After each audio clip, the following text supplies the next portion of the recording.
দীঘায় ঘুরতে গিয়ে আমাদের কত টাকা খরচা হলো, কি কি করলাম, কোন হোটেলে আমরা ছিলাম, আর কোথায় কোথায় ঘুরলাম, এই সব কিছুই থাকবে আমার এই ভিডিওতে। তো হাই ফ্রেন্ড, কেমন আছো তোমরা সবাই? আমার একটি ছোট নতুন ব্লগে তোমাদের অনেক অনেক ওয়েলকাম। আমরা তো কিছুদিন আগেই দীঘায় ঘুরতে গিয়েছিলাম, আর তার ভিডিও আমি তোমাদের দিয়েছি। কিন্তু আমাকে না অনেকেই জিজ্ঞাসা করছে, তোমরা দীঘায় গেলে তোমাদের কীরকম খরচা হলো, কিংবা তোমরা কিভাবে ঘুরলে, কিসে করেই বা গেলে, কিংবা কোন হোটেলে ছিলে। তো আমি ভাবলাম একটা ছোট করে ভিডিও বানাই, যাতেই সব কিছু প্রশ্নের উত্তর আমি তোমাদের দিতে পারি। তো চলো প্রথম থেকে শুরু করি। সবার আগে বলি, আমরা দীঘা গিয়েছিলাম বাসে। তারকেশ্বর থেকে দীঘা যাবার প্রত্যেক দিন একটা করে বাস ছাড়া হয়।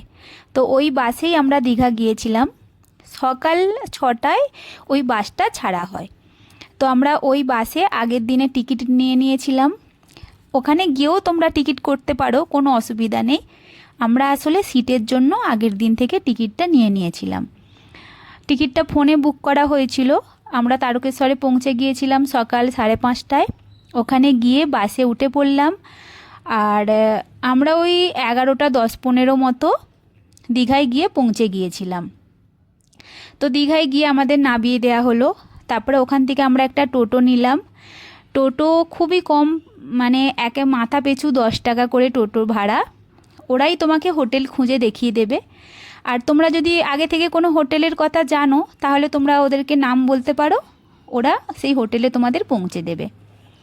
তো আমরা এখান থেকে কোনো হোটেল বুক করে যাইনি যেহেতু, তো আমরা বললাম এই এরকম কোনো একটা হোটেলই নিয়ে চলো, যেটা খুব হাই ফাইও না হবে আর যেটা একদম নর্মালও না হবে। তো আমাদের 3-4টে হোটেল টোটোওয়ালারা দেখিয়েছিল। তো আমাদের এই হোটেলটা পছন্দ হয়েছিল। এই হোটেলটা আমাদের পছন্দ হবার দুটো কারণ।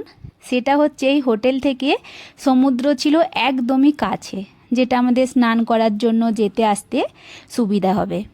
হ্যাঁ, আর একটা কথা বলি, এই হোটেলটা ছিল নিউ দীঘায়। আর আমরা যেহেতু নিউ দীঘায় ছিলাম, তো আমরা নিউ দীঘায় হোটেল নিয়েছিলাম। তোমরা ওল্ড দীঘাতেও থাকতে পারো, কোনো অসুবিধা নেই। ওল্ড দীঘায় অনেক অনেক হোটেল আছে, আর নিউ দীঘার হোটেলগুলো একটু বড় বড়। তো আমরা এই হোটেলটা নিয়েছিলাম। তো এই হোটেলটায় আমাদের প্রত্যেক দিনের মানে ভাড়া, এক এক দিনের ভাড়া নিয়েছিল 300 টাকা, 3,000 টাকা, আর প্লাস জিএসটি। তো এই দেখো, এটা আমাদের হোটেল, ওই যে ব্লু কালারের দেখা যাচ্ছে, এই ব্লু কালারের হোটেলটা, এইটাই আমরা আছি। আর এই হোটেলটার নাম ছিল হোটেল আশা। আর এই হোটেলের নিচে বড় রেস্টুরেন্টও ছিল। তো এখানে যে কোনো হোটেলেই আমরা যাচ্ছি, তো এখানের হোটেলের একটাই কথা, তোমরা মানে বাইরের কোনো খাবার হোটেলে নিয়ে এসে খেতে পারবে না। চাই এখানে যে কোনো হোটেলে তুমি চলে যাও, মানে একদম ছোট ছোটোগুলো আমি জানি না। তো কোনো মানে বাইরের খাবার তোমরা এই হোটেলে নিয়ে এসে খেতে পারবে না। আমাদের ওদের রেস্টুরেন্টে খেতে পারবে। ওদের রেস্টুরেন্টে ফোন করে দিলেই ওপরে খাবার দিয়ে যাবে, কিংবা তোমরা নিচে গিয়েও খেতে পারো। বাইরে থেকে খেয়ে আসতে পারবে, কিন্তু কোনো খাবার প্যাক করে হোটেলে আনা যাবে না, এটা ওদের মেন শর্ত। তো আর আমাদের হোটেলটা যে আমরা নিয়েছিলাম, আমরা গিয়েছিলাম 5 জন। তো আমরা ডবল বেড নিয়েছিলাম, সিঙ্গেল বেড নিলে আরও কম পড়তো। আর হোটেলের সবথেকে যে নিচের ফ্লোরটা ছিল, দুটো নিচের, ওই দুটো নিলেও কম একটু ভাড়া।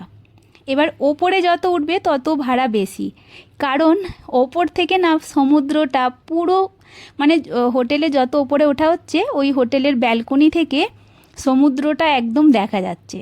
তার জন্য যত আমরা হোটেলের ওপরে মানে নেবো, তত ভাড়াটা একটু বেশি। আর আমরা এসি রুম নিয়েছিলাম, যেহেতু প্রচণ্ড গরম ছিল।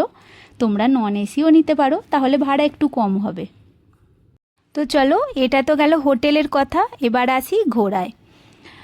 তো এখানে না যে কোনো হোটেলের সামনে নানা রকম অটো টোটো গাড়ি আছে। আর যদি তুমি হোটেলের সামনের গাড়িগুলো না নিতে চাও, একটু বাইরে বেরোলেই রোডেতে নানা রকম গাড়ি আছে, মানে এখান থেকে তুমি আলাদা আলাদা সব জায়গাতেই ঘুরতে যেতে পারো। তো আমরা যেদিন এলাম দীঘায়, ওই দিন তো 11টায় পৌঁছালাম, আর হোটেল খোঁজাখুঁজি এইসব চক্করে খাওয়া দাওয়া, তো আমাদের প্রায় 1টা বেজে গিয়েছিল। তো আমরা 1টার সময় খাওয়া দাওয়া করে সমুদ্রে চলে গিয়েছিলাম। তো সমুদ্রে অনেকক্ষণ থাকার পরে আমরা যখন হোটেলে ফিরলাম, তারপরে আমরা আবার দুবারা স্নান সেরে নিয়ে রেডি হয়ে গিয়েছিলাম।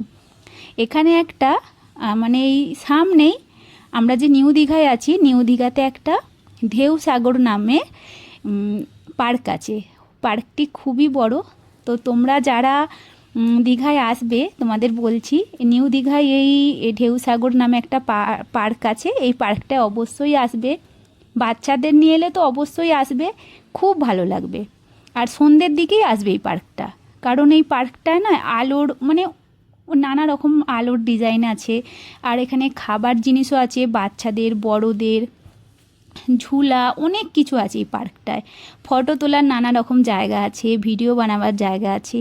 তো তোমরা যারা ফটো তুলতে ভিডিও বানাতে ভালোবাসো তারাও অবশ্যই কিন্তু আসো। তো আমরা পার্কটা থেকে চলে গিয়েছিলাম সমুদ্রের ধারে একটু সমুদ্রের হাওয়া খেতে। তো যখন তোমরা সমুদ্রের ধারে যাবে, ওখানে নানা রকম ঝালমুড়ি, ভেলপুরি, চা, তারপরে পাঁপড় ভাজা, নানা রকমের মাছ ভাজা বিক্রি হবে। তোমাদের পছন্দ মতো তোমরা খেতে পারো। তারপরে এটা পরের দিনের সকালবেলার ভিডিও। তো পরের দিনে সকালে আমাদের একটু সাইড সিন করার ইচ্ছা ছিল। আমরা যেহেতু আগের দিনে স্নানটা সেরে নিয়েছিলাম সমুদ্রে, তো আমরা ভাবলাম আমরা পরের দিনে একটু মানে দীঘার সাইডের জিনিসগুলো দেখব। তো ওই যে বললাম, হোটেলের যখনই নিচে নামবে তখনই দেখবে নানা রকম গাড়ি আছে। তো ওই গাড়িগুলোর কাছে সবার একটা করে কার্ড আছে, বড় বড়। ওই কার্ডে লেখা আছে মানে 5টা 6টা করে জায়গার নাম। তো যে যেই জায়গা যেতে চাইবে ওরা তোমাকে সেই জায়গাতেই পৌঁছে দেবে। তো আমরা বললাম যে আমরা তালসারি, উদয়পুর এইসব যেতে চাই। তো ওনারা বললেন ঠিক আছে, এই দিকটা আমরা নিয়ে যাব 5টা জায়গায় মোট। তো আমাদের সবার প্রথমে একটা মন্দিরে নিয়ে যাওয়া হয়েছিল, না সবার প্রথমে কাজু বাগান নিয়ে যাওয়া হয়েছিল, তারপরে একটা মন্দিরে, ওই মন্দিরটার নাম আমি জানি না, তারপরে নিয়ে যাওয়া হয়েছিল চন্দনেশ্বর মন্দির, শিব মন্দির, যেটা ছিল খুবই খুবই সুন্দর, খুবই ভালো। তারপরে আমাদের নিয়ে যাওয়া হলো তালসারিতে। আর তালসারির বীচটা বেশ ভালো লেগেছে। আর তালসারিতে সেরকম দেখার কিছুই নেই, সমুদ্রতে তুমি নৌকায় চেপে ঘুরবে, এটাই তালসারির মেন জিনিস। তো অনেক ওখানে নৌকা আছে অনেক, ওইখানে এসে নৌকায় চাপো আর একটা ব্রিজেতে নিয়ে যাবে, ওখানে ঘোরো। তালসারির পরে আমরা চলে এলাম উদয়পুর বিচে। উদয়পুর বিচে আমরা খাওয়া দাওয়া করে, আর উদয়পুর বিচটা না বেশ দেখার মতো। তোমরা যদি মানে দীঘায় আসো, তালসারিটা না গেলে না যেও, উদয়পুর বিচটা আসো, কিন্তু বেশ ভালো লাগবে। ওখানে মেন জিনিস কি, ওখানে না নানা রকম মাছ বিক্রি হচ্ছে, নানা রকম কাঁকড়া বিক্রি হচ্ছে। তো তোমরা যখনই ওদের বলবে যে আমি এই এই জিনিসগুলো নেবো, ওখানে দেখবে অনেক দোকান আছে, যেই দোকান থেকে তুমি মাছ কিংবা কাঁকড়া নেবে ওরা তক্ষুনির মধ্যে তোমাকে ওই মাছ কিংবা কাঁকড়া বানিয়ে তোমাদের দিয়ে দেবে। আর ওরা তোমাকে চেয়ারও দেবে, চেয়ার টেবিল, আর ওই জলের মধ্যে বসে বসে জলের মধ্যে পা ডুবিয়ে ওই মাছ ভাজা কিংবা কাঁকড়া ভাজা কিংবা যে কোনো তোমাদের মন পছন্দ জিনিস তোমরা খেতে পারবে। দেখো সামনে সমুদ্র আর পায়ে জল আর মাছ ভাজা, মানে এইটা খুব ভালো লেগেছিল। তো ওখান থেকে উদয়পুর বিচ থেকে গাড়িটা আমাদের উদয়পুর বিচেই ছেড়ে দিয়ে চলে গেল। গাড়িটা আমাদের ওখান পর্যন্তই বুক করা ছিল। তো ওখান থেকে তো গাড়ি চলে গেল। তো আমরা উদয়পুর বিচ থেকে দীঘা পর্যন্ত, ওই নিউ দীঘা পর্যন্ত হেঁটে হেঁটে এলাম। খুব একটা রাস্তা নয়, একদমই পাশে, মানে 15-20 মিনিট মতো লাগবে হেঁটে আসতে। তো আমরা সমুদ্রের গা দিয়ে দিয়ে বেশ আনন্দ হয়েছিল।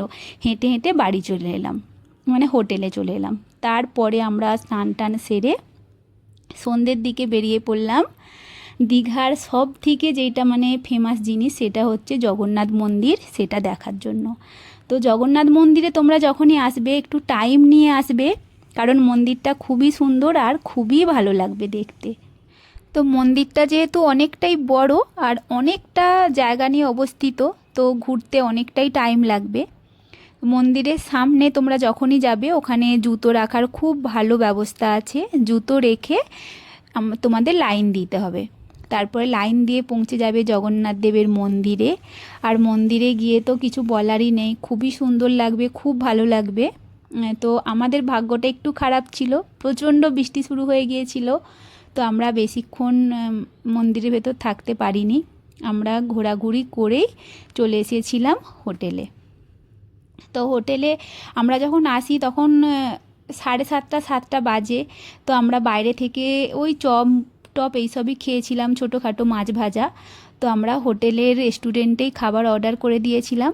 তোমরা চাইলে বাইরে থেকে খেয়ে আসতে পারো।